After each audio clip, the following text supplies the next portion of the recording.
So this is going to be a fun conversation. First time for Labor Wave doing something that's more of a video format. I don't know, Joe, if you've had experience with Radicalize Me doing anything outside of the podcast form, but yeah, not with this show yet. well, this will be a good time to experiment and be flexible in how we produce content for fellow lefties. So, Joe, you're the host of Radicalize Me, a audio podcast. I similarly host a podcast, Labor Wave Radio. What I thought would be fun for us to do is just to talk about how we became political, like how we became like lefties. Because I don't know about you, but I have this assumption that we're maybe similar in that I was once a liberal. I was once a believer in the Democrat Party, and there was a process that got me beyond that. Right. That is similar to my experience. Yeah, I mean, I think that's common because the leftist movement as we know it now is pretty new. I think it just, there's not much else you can come from as a leftist besides like liberalism and the rare like conservative who has like transferred over. But yeah, I grew up in a pretty straight and narrow Democrat voting family, and I think my parents have moved left a bit too. I think that's a product of this sort of movement we're talking about, that I think everyone's sort of shifted a little bit. I think they like my dad was going to vote for Bernie and my mom was going to vote for Warren, but then voted for Bernie, so they at least did that much. But like, yeah, for me, I was into politics, I think, because my parents talked about it. So like I was aware early on because it was just a conversation happening in my house. And I remember like, I think I was like 7, and when the 96 election was happening. And I remember, not much, but I remember Bill Clinton winning and my dad being happy about that. So that was, that's kind of the very beginning of any sort of political awareness. When Bush got into office, I think we're probably close in age. Like I was hitting adolescence. It was like 12 to 18 or 19 that like Bush was in office for me.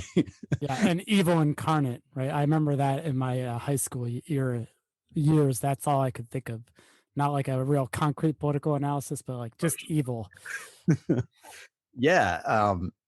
And it's like, yeah, I think that's probably true for a lot of people, whatever direction it goes in, that like whatever's happening in those years for you is like very defining for you. I think my dad was similar ages when like Nixon was president, like that's just sort of like, that can be very transformative. And yeah, I mean, I think I disliked Bush for all the normal reasons. And I had a lot of hope when when Obama came around. And yeah, I felt like a pull towards like alternative sort of schools of thought when you're getting to the end of Obama's first term, beginning of his second. That's when I remember feeling like I'm going to shop around ideologies a bit. And I got, I was, again, like there's not a lot of leftist sort of consciousness in this country. So like the first thing I sort of looked at was libertarianism. Because honestly, like libertarianism speaks to a lot of the things that leftists are frustrated about. I think most of us are pretty like anti-authoritarian. We're in favor of a lot of individual liberties, and all this kind of stuff. So it sounds really good at first when Ron Paul is like, end the Fed and like legalize marijuana and all this stuff. And I think I actually voted for Gary Johnson in 2012. But yeah, then it was, a little bit after that I realized what libertarianism really is now. And found that my values still lined up a little bit better with someone like Bernie Sanders. Um, so I was into Bernie Sanders um around then too. It was like, before he became a national name, I was seeing him on C-SPAN and whatever. And, um, that was, I think my first big like shift toward leftism was was Bernie.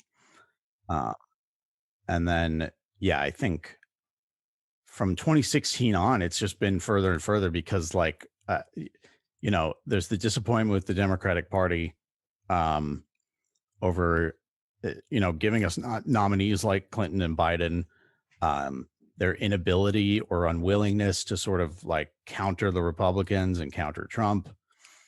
And yeah, we were just seeing like the same pattern repeating over and over, and seeing it fail over and over.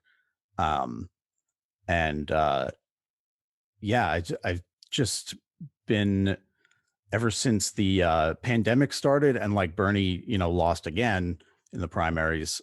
I have felt like, all right, there's got to be more than this. Like, it's got to be more than hoping a Bernie Sanders type wins the presidency every 4 years. Yeah. But I think that that also speaks to maybe some of the opportunities, because it does seem like crisis after crisis is when you kind of have this position where you can pull more people in to a left political project. So like what you're talking about, it does I do think we're probably in the same age, like mid 30s. And I remember the 96 political election too between Dole and Clinton. And all I remember is that Norm MacDonald on Saturday Night Live used to do an impersonation of Bob Dole. And I thought it was really funny. And it almost made me like Bob Dole because my lens of Bob Dole was through Norm MacDonald impersonating him. I had no idea what his politics were. So that's how little, and it was very, very little discussed in my household too. Like we didn't really pay much attention to talk, even on the level of like electoral politics in my house. And then Bush becoming president did make me pay a little bit more attention. That was like a stark reality for me when suddenly we were in a very overt war. Obviously, now I know we've been in war in the United States forever. Like it's been like unbroken, but that was like it seemed really significant and serious to me. Like, oh, we're actually going to war. Um, but I still wasn't there politically. I still really wasn't developing it. And I think similar to what you're saying, it was actually Obama on that level of like the kind of political surface. Obama's 2008 campaign was inspiring. It was motivating. I lived in Atlanta, Georgia at the time. I lived in a predominantly black neighborhood. So it was exciting. It was exciting to see my neighbors, the jubilance, this kind of historic moment, and then like none of that really changing the material reality of my life day to day. I was still making pizzas for minimum wage and the housing bubble burst. My mom lost her house in that crisis. She shouldn't have been offered a mortgage in the first place. She got one of those subprime mortgage scams and she was a victim of it, like on the front lines. Then Occupy happened. So it was all these things happening all at the same time. This disillusionment with the liberal project and like NPR style politics, as well as like my life just becoming a consistent series of immiseration. Um, so that's probably true of a lot of people in 2016 with the election of Trump. Seeing the contrast in Bernie, like you're talking about, and then Trump gets elected. The pandemic is offering another material crisis people's daily lives. There's got to be a lot of opportunities here, and I think like as a leftist organizer myself, I want to try to meet people and help bring them along and facilitate that political consciousness, because just like me of my yesteryear, I was beholden to like liberal Democrat politics.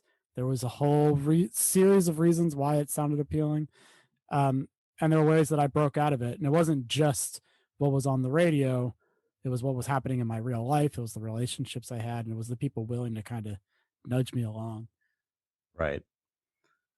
Um, yeah, yeah. It's just I think it's that repeating pattern, and it's hard for people to see, and I think it's harder for them to like see an alternative to like, yeah, every 4 years we go, we have this fight, Democratic Party versus Republicans, and it's um yeah, it's like people, again, like my parents or whoever, like who have been around for a long time and seen this process over and over. And it's like, yeah, I don't know. They either don't realize it or just don't think there's an alternative. Um, and that's the key, I think, to moving your thinking further is to to realize that there's an alternative to putting all your your stock in electoralism. Yeah, I think you're right. Like one of the things that I feel like on the left we're not as good at doing is articulating a vision, like a different political order, a different society. Not everybody. There are some people doing really great work. Like I love the work of Adrienne Mary Brown and Walida and Marisha, visionary thinkers like this, because they really do put utopia on the map.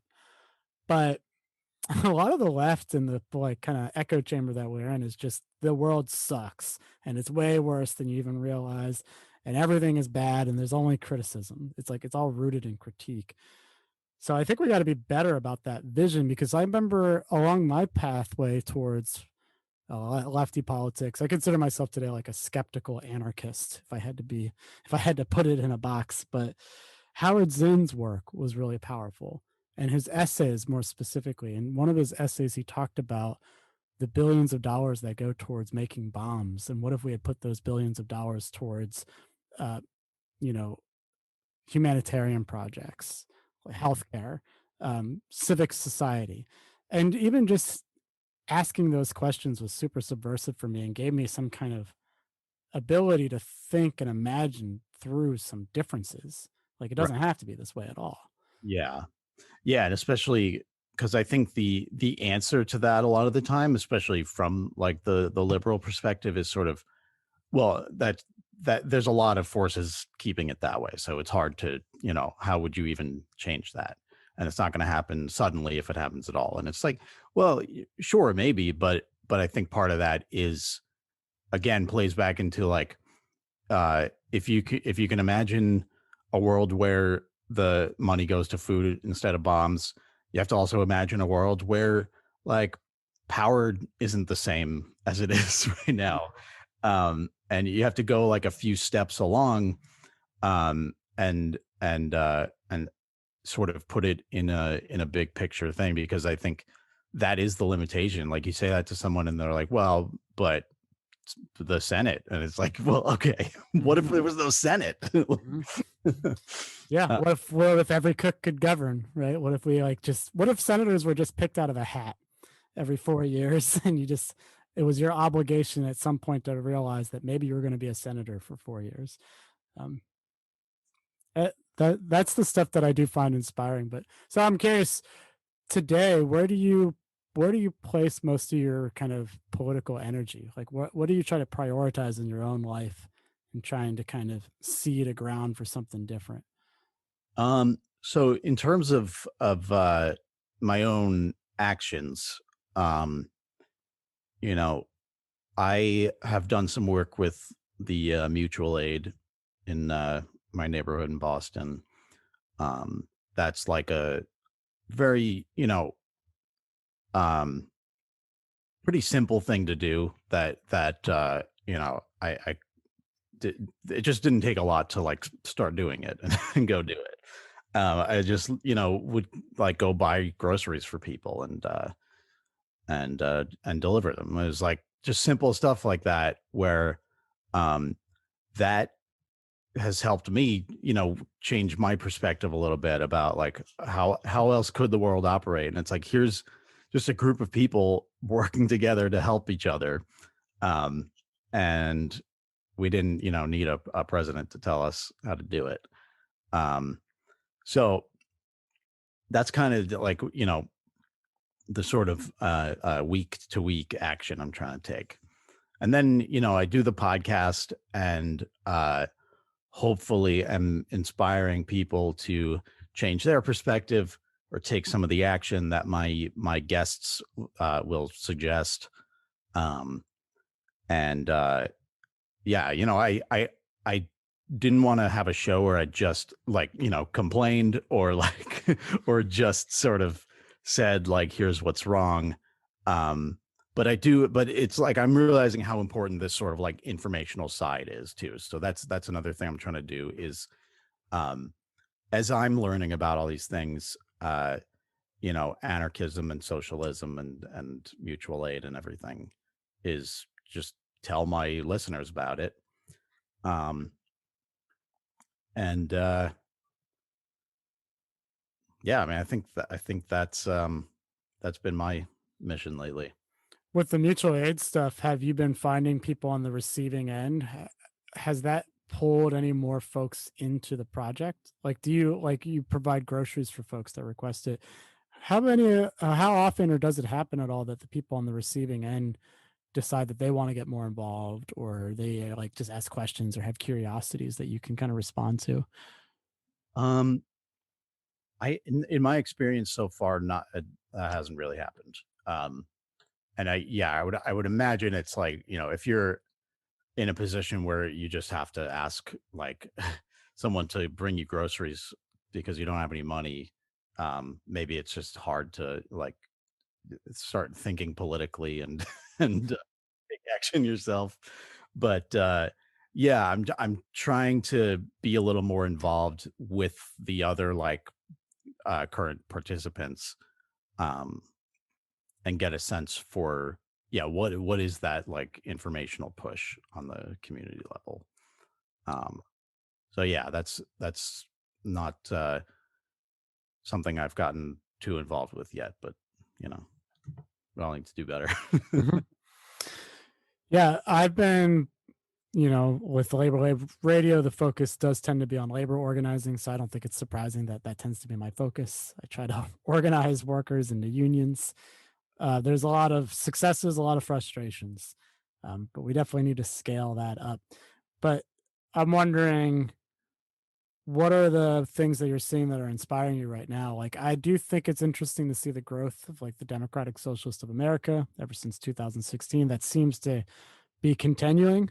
Like, I was anticipating a real drop off and stagnation in that organization after their immediate kind of explosion, but it doesn't seem to be happening. It seems to actually be continuing along.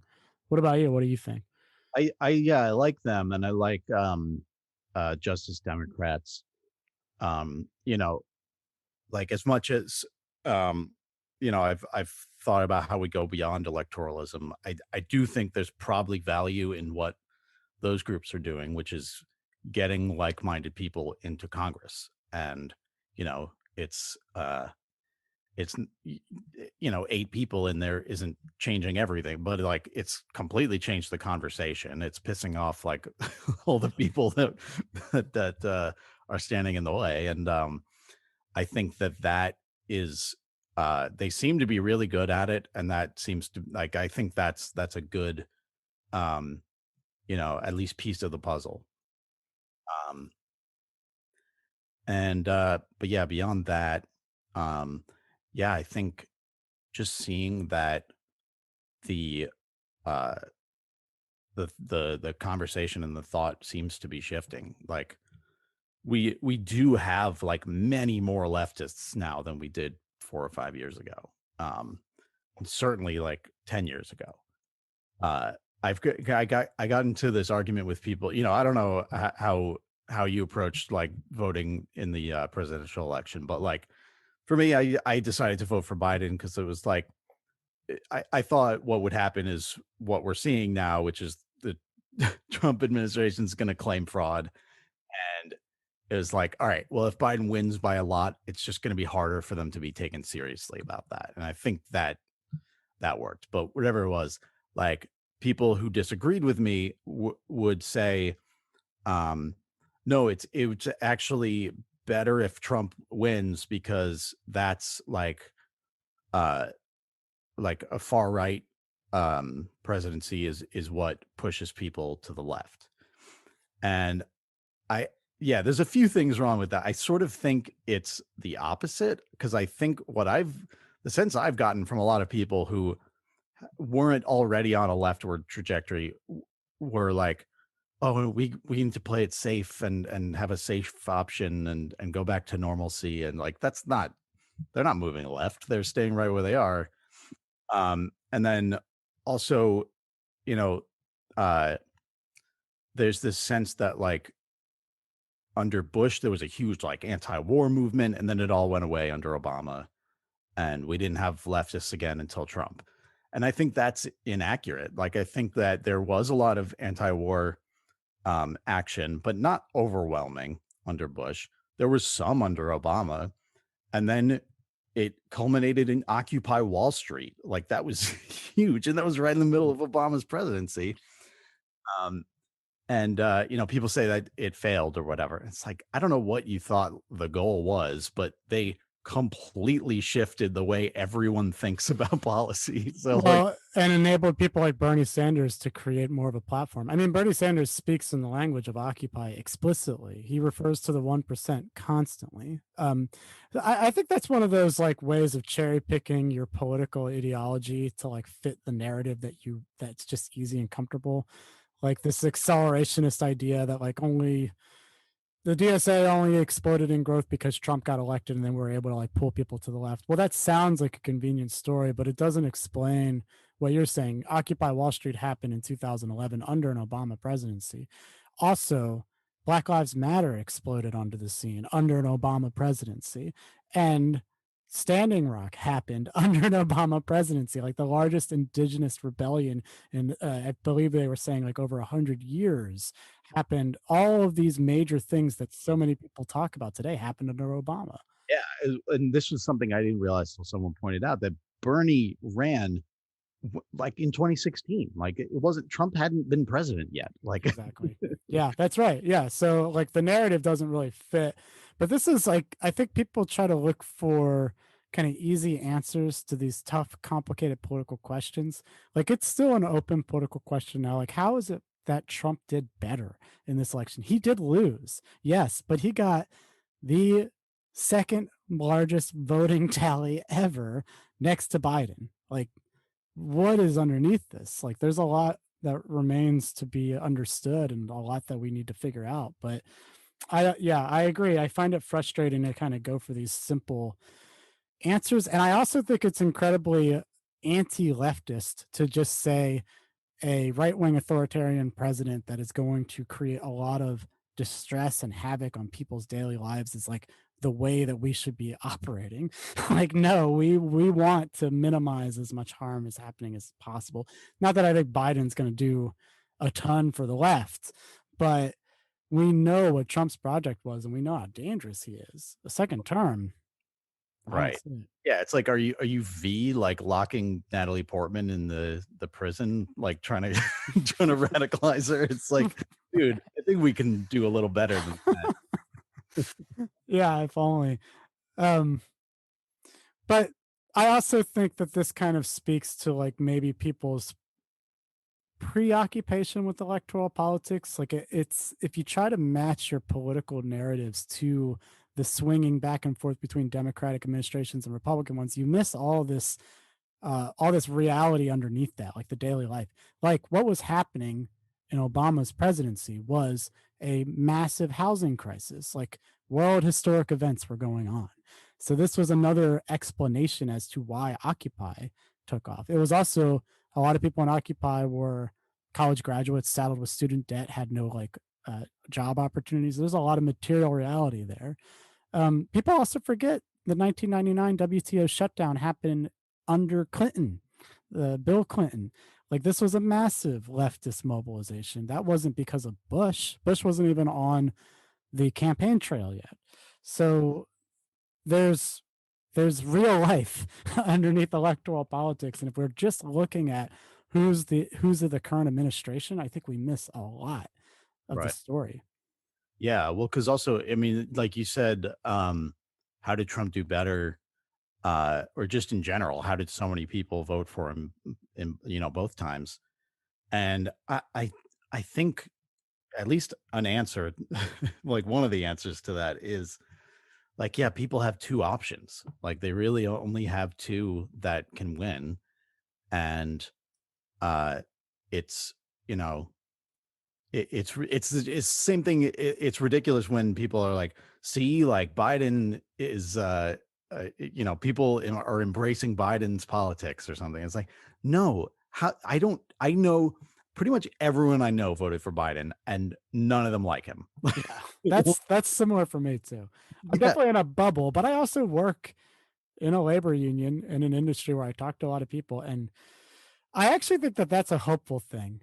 So, like, one distinction between Obama and Biden that I think is hopeful is that Obama did have a lot of people inspired by his campaign and like pretty solid following, like people that were like actually really passionate about Obama back in 2008. I think a lot of that was shattered, but he kind of got a free pass for a while. And like there was a certain reluctance on the left to like really challenge him from that position. Biden's not coming in with the same kind of favorability and mandate. And that could be a good opportunity for us if we can just get past people fixating on Trump still. I mean, there's still a large fixation on Trump.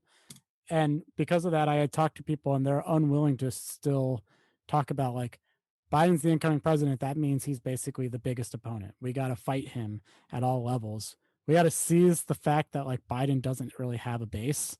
Like nobody really likes him. So like let's use that to our advantage and like let's take it and maybe we actually have more possibilities because of that. right. Yeah, I think that's very possible. I think you need to, have that opportunity to show people the failing of like liberal, like neoliberal, um, governance, uh, to then say like, well, if you move over a little bit more, there's some answers here. I can I can show you a better way. Yeah, if people are just scared and suffering all the time, then uh, they just they're just desperate. They're just desperate for it to stop, and that's when things get even worse. Mhm. Well, and similar to what you were saying before, I think that the motivating people to action based on fear, I don't think is a winning strategy. I think they barely skated by this time. The Democrats just like campaigning on like the fear of a Trump reelection. Barely. I mean, Biden barely won the election, which is absurd. Like it should have been a crushing defeat. Uh, but you know, one thing about Bernie that I do think is a positive glimmer of hope is that he ran on real issues. Like he actually ran with proposals to like how things could be different. How Medicare for all is like such a basic idea, but it really does inspire a vision. And you know, the Democrats crushed Bernie. Okay, I get that. But there was a real moment in time where it seemed very likely that he was going to get the nomination.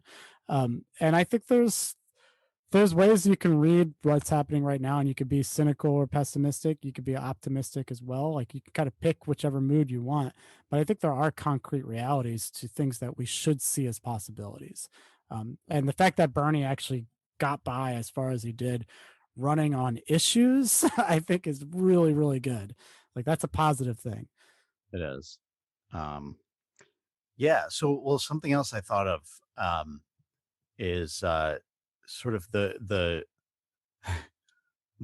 media landscape, I guess we'll call it, that we have right now, and the just complete embrace of conspiracy and lunacy.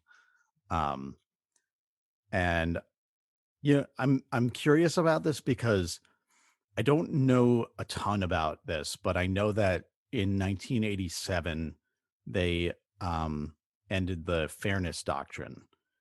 Um, and since then, we've had this explosion of like right wing, uh, you know, um, superstars in like talk radio, Fox News, and now YouTube. Those huge, right wing creators, and I I have to wonder if that like because the fairness doctrine, I guess like you had to present both sides of an issue, which sort of like like made you have to find people with an actual argument.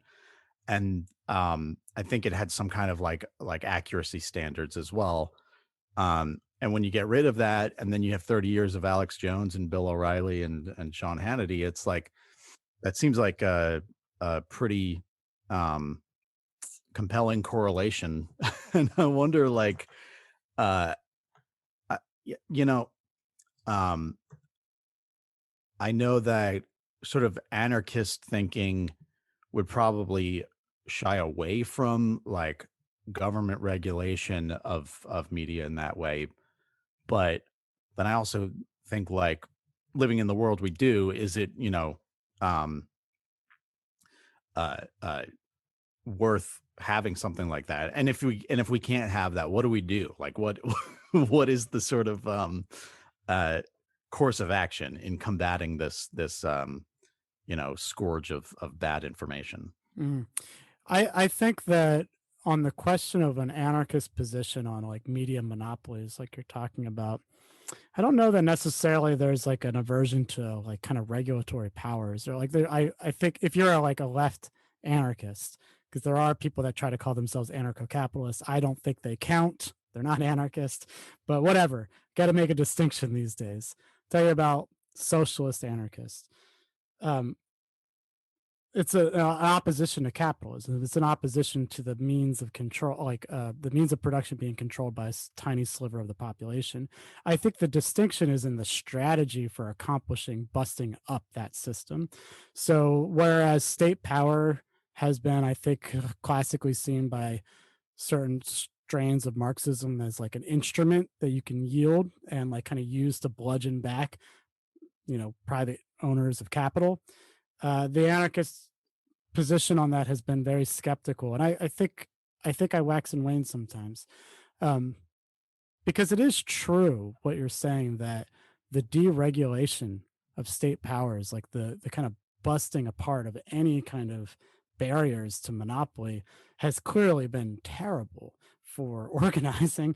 And a book that I think would be great for any listeners to check out is this Robert McChesney writes a lot about media studies. He has a book called Rich Media, Poor Democracy that was written in the 90s, um, really detailing what you're talking about, like the gutting of the Fairness Act, the kind of ability for like radio to be now like controlled by mostly conservative think tanks and punditry. Um, so there's a lot there that we do have to figure out, like what's our immediate step, and maybe in some senses, like regulatory powers are what we should be fighting for. But I think that's a strategic question. It's really hard. There's a group that you're reminding me of that I just want to share for any listeners. Interesting stuff.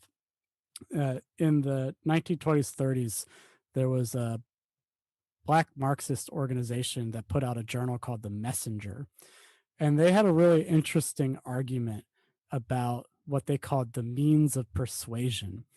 So and this was in like the early 20th century. They were pointing out at even back then all of the all the media, all the literature, all the ideas that are circulating around are controlled by capitalists. Like the radio and the airwaves, they're controlled by capitalists, and this is something that is enables them to propagandize the population more readily than any of us. And so they argued that one of the immediate tactical needs was to take control of what they called the means of persuasion. It's like the media apparatus. Really interesting stuff. People should check that out. There's a book called Black Leadership by John Childs, I believe is his name. This is so long ago, my college days, but interesting stuff. Means of Persuasion, the Messenger Group. Uh, there could be stuff there that people would find inspiring. Yeah. Yeah, that would be really interesting to check out. Because yeah, that I sort of made that connection recently, and I feel like we don't talk about that very much. And yeah, I don't know, like people sort of act like it's an accident that that we have all of this.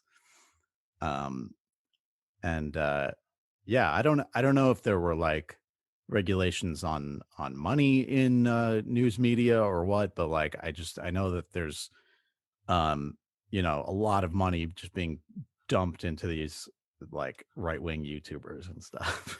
100%. Well, and Robert McChesney's work too shows that he compares a lot to like Canada and their public airwaves, their public broadcasting services to the United States. And what he highlights is how in the United States, there was like a ready decision to just privatize the public airwaves, like way back, like in the Johnson administration. So this has been a trajectory for a long time. It's not like even in the 90s or the 80s, media was good in the United States, but it's just gotten worse and worse because it continues to get concentrated into smaller and smaller hands. We don't have any public airwaves. I mean, what we were talking about before we started recording was like the number of podcasts out there.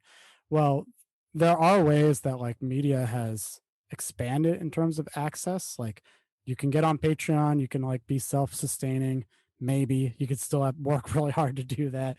Um, there's YouTube, so there's like content creators that have more access, but it's so easy for Hillary Clinton, like you mentioned, to come on with the podcast and just immediately have like millions of subscribers and just, you know, these are similarly going to be captured by the right wing, by capitalism. And they already are. Like these aren't horizontal platforms. Twitter is not a horizontal platform that everybody has equal voice on. No, it's a platform that continues to go vertical and magnify the voices of the right wing and capitalist. Right. Yeah. Yeah, and that's the thing again, it's like, similar to the electoralism with the, repeating pattern of, what happens with these things, and, yeah, I do feel like people are lulled into thinking that, like, "Oh, this corporation that says they're, like, gonna keep an eye out for whatever thing, and they're gonna, give back to the community, they're gonna be good." Like, no, like, you're still talking about the same system, same, like, corporate structure, like, it's just gonna kinda go the same way or they fail, like Mm-hmm.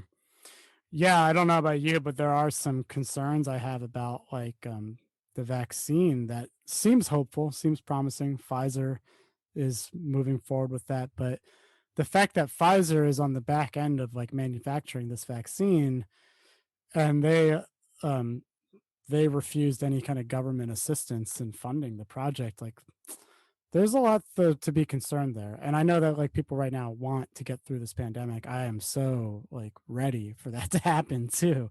Like I want a vaccine. I want expanding tests for, tracing.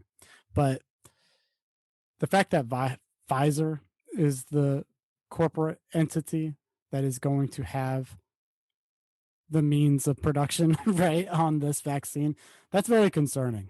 Like there's a lot there that we should be like trying to think through and like trying to organize. I think unions right now need to go full on organizing campaigns. Any Pfizer manufacturing site there is, like you need to do it now, like get ahead of this. If it's not already happening, that needs to happen like today. um, and there's still like Amazon and stuff too that needs to be tackled, but one step at a time. Yeah. Yeah, yeah, I had my friend, Beth on the show recently, and she works in some, like, pharmaceutical job, um, and she was saying that this conference that I guess it was over Zoom, but it was some conference where, um, uh, the leaders of, like, Pfizer and these companies were, like they were talking very frankly about this and being like, "Yeah, we need to, like, uh we need to take the lead on like getting this out to people because the government is not going to do it." And it was like, okay, well, okay, there's a chance then that they will, in this one instance, like do the right thing, at least in the initial phase. um but we can't rely on it being that way. And it's still like, it's like the Bill Gates thing. It's like, well, he does all these good things. Okay, I still don't want one person to have $100 billion. uh, Right. He gives us crumbs, right? That's like the whole secret behind philanthropy is like off the backs of millions of people, Bill Gates has made billions of dollars and now in return he gives some crumbs back. So there's there's a lot to talk about right there. But if we're always kind of just believing that all we could push for is the inches, then at most all we can win is inches. And right now, if I'm going to keep up with this analogy, we're behind by yards and miles, right? We can't just be pushing for inches. We got to go bigger than that. Meters and kilometers for foreign listeners. Right. Well, I want to kind of help bring us to a conclusion here and wrap up. And I think it would be good just to give you the opportunity to plug your show, Radicalize Me podcast. So, how can folks listen to the show? What should they know about it? Whatever you want to share. Yeah, well, so usually I have an activist on, and that can be anything from someone who works for an organization like Sunrise or DSA or something like that. Or it can be just people I know who have kind of gotten into protest and the movements that sprouted up this summer. Um, and Usually I talk to people about how they came to do this work and what their cause is, and then like what listeners can do if they want to get involved in the same thing. Because that was the question I started this show with, is how do you be an activist? So if you're interested in how people do that, or you want to do it, then I think it's good show for you. So it's housed at anchor.fm/radicalize me. Um, and that'll link you to everywhere else, but it's in all the places that you would find podcasts. So Well, yeah, this was fun conversation. Folks should check out Joe's podcast, Radicalize Me. We're going to cross post this episode together. This is going to be the first episode of Labor Wave on our YouTube channel, recently created. So, trying to build this platform, please subscribe at the link. We'll provide links to the rest of our podcast at laborwaveradio.com. Joe, thanks so much for talking to me today. yeah, man, thank you.